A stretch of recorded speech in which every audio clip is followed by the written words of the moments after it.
champions, Geeter. And, I have to give them credit. They're a well-groomed basketball team. They believe in one another. Their bench is solid, the most solid bench I've seen in a long time. And they play good basketball. And some of those turnovers were forced by Oklahoma. They played really physical defense. I give them a lot of credit. The Lakers tried the best they could with what they have.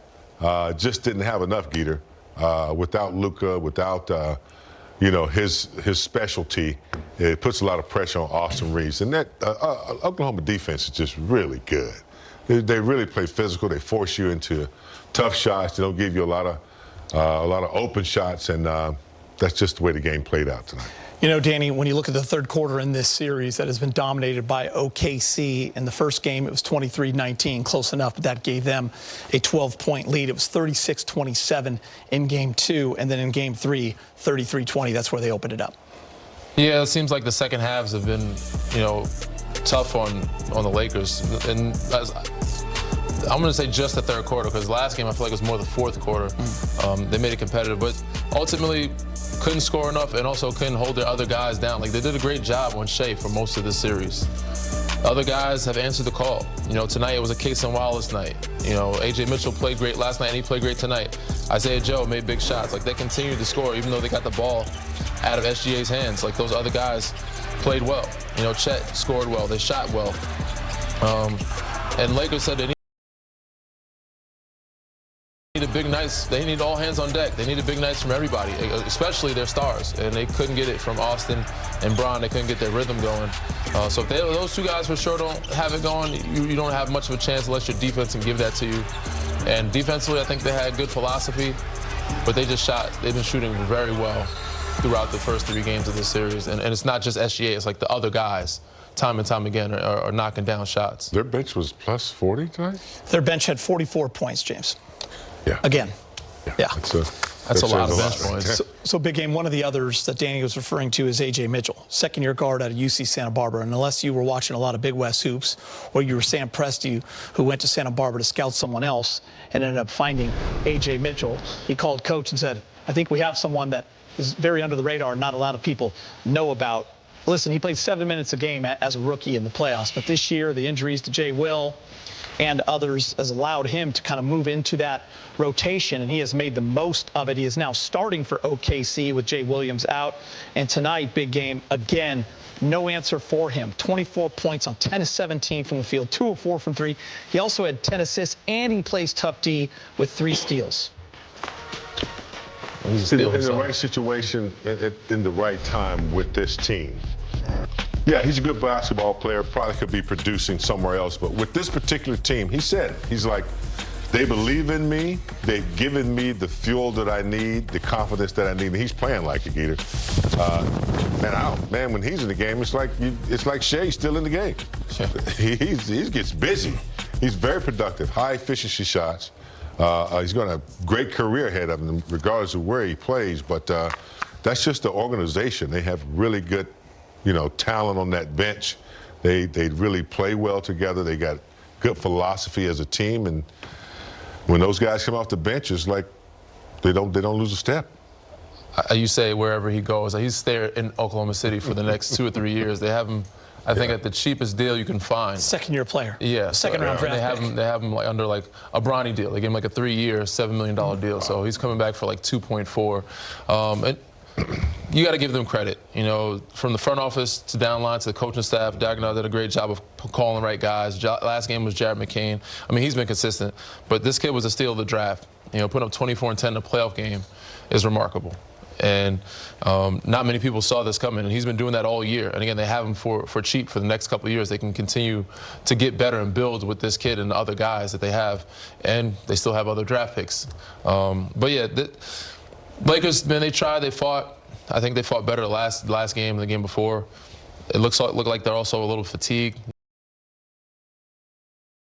Bron is 41 years old. It's hard to ask of him to consistently do it night in, night out to give you 30 and 40 points. That's just too much to ask of a 40-year-old.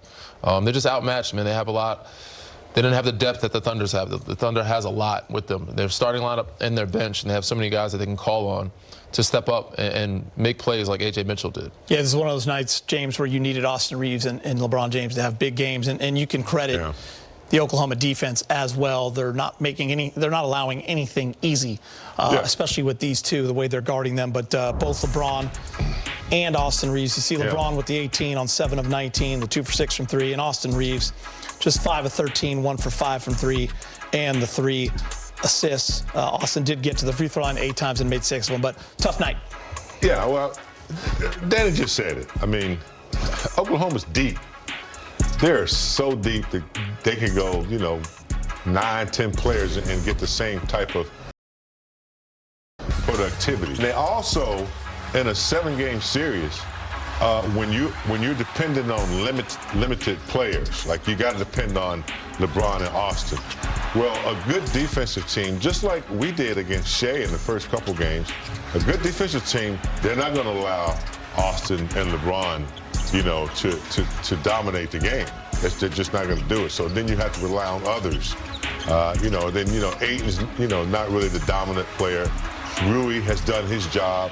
They did a good job on Kennard too. So when you're not as deep, each game is going to be tougher for you. That's why it was tougher for Austin, because they just loaded up on him, and they're physical, and they take away a lot of his comfort shots. Yeah, I got to go back to the turnovers thing.